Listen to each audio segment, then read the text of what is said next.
Good evening, ladies and gentlemen. How are you? Wow, it's been many, many months since we last spoke in the form of a vlog, a video blog.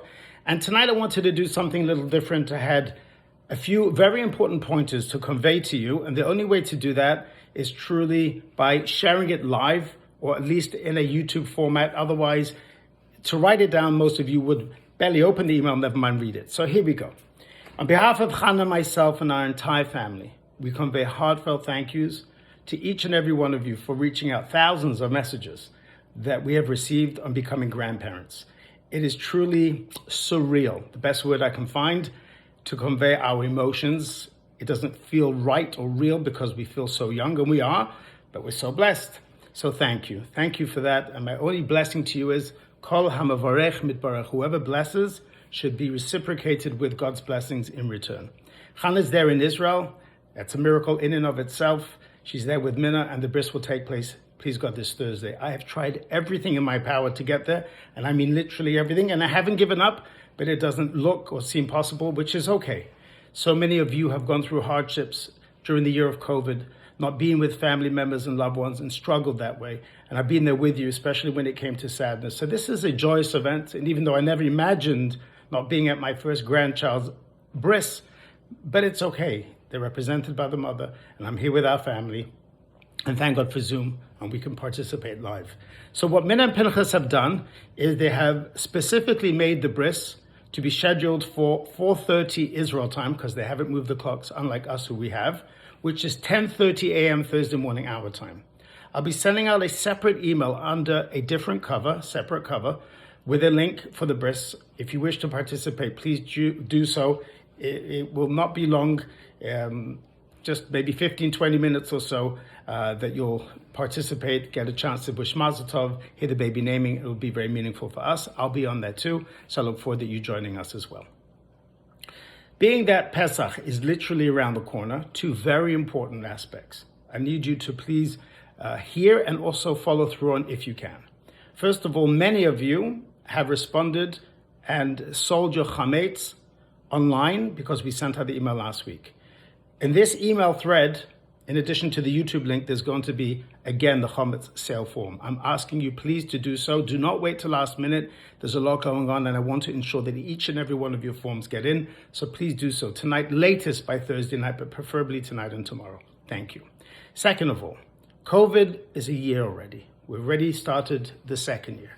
And last year, Pesach, so many people had a hard time being alone for the Seder, for the Sudarim, not having family members come to them, which they're used to, not traveling to various family members. So whether you're a senior or you're young or newlywed and not having your parents with you, or just find yourself alone, Chabad headquarters have done something really remarkable this year. They've put together Seder in a box. Now, it's not a 5-course meal, but what it is a very well-prepared, beautifully done actually, Seder 15-step kit.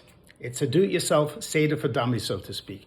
Comes with everything pre-made, pre-wrapped, the salt water and the egg and the shank bone, etc. But moreover, it gives you a step-by-step play of how to lead and to conduct, to lead, and also participate in a Seder.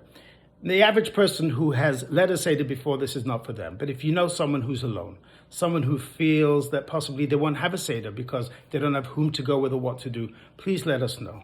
We have approximately 50 boxes left, and I really would love to ensure that people receive them before the Chag. There's no charge for this. It's not what's important. What's important is that they get used and people benefit from them. It's a big mitzvah. So if you know of someone, please reach my amazing executive assistant, Debbie, at 973-535-1800 at the office at the shul, and ask her who it is that you'd like to receive it. If they can pick it up, great. If not, we will deliver it to their door at no charge. We want to ensure that everyone has a meaningful Seder. Thank you. In addition to that, to those two, selling your chametz and also receiving a Seder in the box, this year's schedule is so different because Erev Pesach almost never, or very rarely, falls out on a Shabbat. So what does one do? How does one run a Pesach that falls on Shabbat because it's so different? So let me go through very briefly the 3 or 4 steps, and then we'll conclude. First of all, usually the night before Passover, Pesach, we check the chametz, and we place 10 pieces of bread around the house, and then we check them, and then we leave it over for the next morning and we burn them. being that we can't do that Friday night, which is the night before Pesach, so we do it, of course, Thursday night. But even prior to that, Thursday morning, we have at our regular weekly minyan, we'll be having an additional part of the service which will be called Ta'anis B'chorim, which is the firstborns go to shul and they hear a mesach, they hear a tractate, something which is concluded, so that they don't have to fast and they can eat and enjoy the day. Usually that takes place, which would be Saturday morning, but you can't fast on Shabbat. You're not supposed to fast on Friday, and therefore on Thursday morning we have a regular minyan. Please join us at that point. At 7:15 we'll be having davening, and then the conclusion of the davening around 8 o'clock, 8:05 we'll have the Siyum, the Masechta. If you're firstborn or you know of a firstborn, please join us at the shul. Thank you.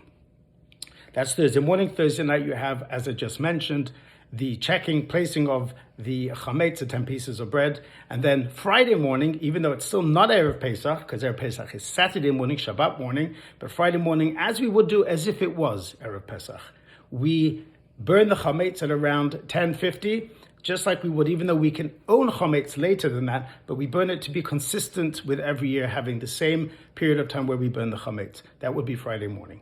Friday night, it's a regular Shabbat. I assume most of you will be eating kosher for Pesach items because you can't really have chametz in your house, but you're supposed to make kiddush and you're supposed to make hamotzi on the challah, and in order not to get too many crumbs, there are various things that people do. They eat it in the garden, outside, or they'll eat it over some paper bag so they can throw it out, make sure there's no crumbs. Or even somebody gave me a suggestion today of using a pita bread, because it makes very little crumbs. So we do make the hamotzi because you're not supposed to eat matzah until Seder. So that's Friday night. Shabbat morning, we usually daven at 9:30, but not Shabbat HaGadol, when Shabbos falls out, Erev Pesach. Because we have to be back home to make Kiddush and to make the hamotzi on regular bread before 11 o'clock. So, for all those brave souls out there, 7:30 Shabbat morning, we'll be davening. We've done this a couple of times in my 26 years as the rabbi here, but not many. So please join us at 7:30 to daven, no rabbi speech, which is a double plus. And then we come home, we make Kiddush, we have our last remnants of chametz as we make the hamotzi, and then we take a really good, well-deserved, well-earned shluff, so that we are rested, refreshed, and ready for the evening.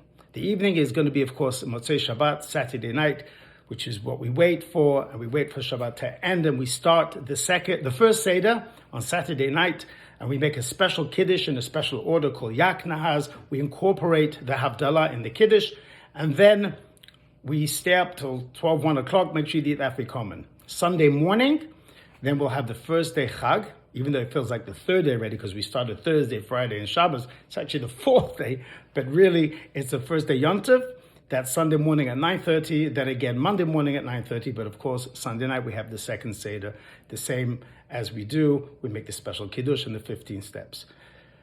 So on behalf of Chana, myself, and everybody, we wish you a Chag Kasher v'Samech, a sweet, blessed year. Let's hope and pray that we truly are at the end of COVID, that there will be a change now, a shift in people finding the proper freedom. No one believed it would be a year. I certainly didn't. And it's still not over. And we pray for those specifically in countries like France and England and Germany and Italy and Spain. And a lot of Europe has been ravaged by COVID still, and around the world. And we pray for healing. And we pray that each and every one find their own liberation and freedom and joy. I wish you all a Chag Kasher v'Sameach. We miss Hannah. She'll be with Minna, but it's a blessing that Minna has her there. And me and the kids will eat chocolate, matzah, and yeah, well, you know what? I'll tell you privately, but we're going to have fun. So I wish you a Chag Sameach to everybody. Please don't forget to fill out your chametz forms. Looking forward to seeing you over Chag. And I'm going to be incorporating the last thing I'll be including in my email, Erev Chag, Erev Yontiv. I'm going to be including in there a link that you can print out, the Haggadah, beautifully new Haggadah that Chabad.org just put together, really compiled, magnificent. It's interactive, it's helpful, it's useful, and it should enhance your Seder. I know I told you 6 minutes.